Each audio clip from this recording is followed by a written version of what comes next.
This is the COMBOLG-R2. First, we have our mounting canopy, mounting hardware, and installation instructions. Next, we have an optional rear exit faceplate with 2 pop-out directional arrows. Here are our 2 LED lamps. They can rotate left to right up to 180 degrees and from top to bottom around 90 degrees.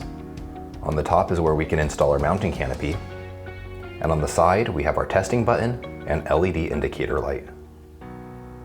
To remove the front faceplate, take a screwdriver and apply some pressure to these 2 snap points. This is a battery backup unit.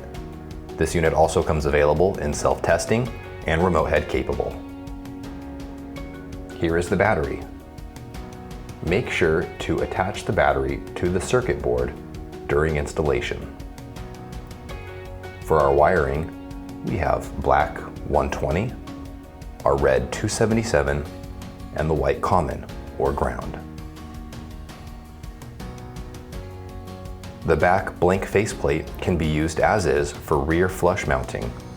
Otherwise, it can be removed and replaced with the optional exit faceplate.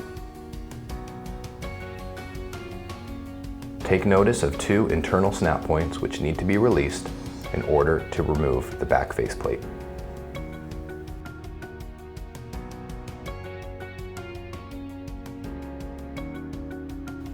Thank you for watching.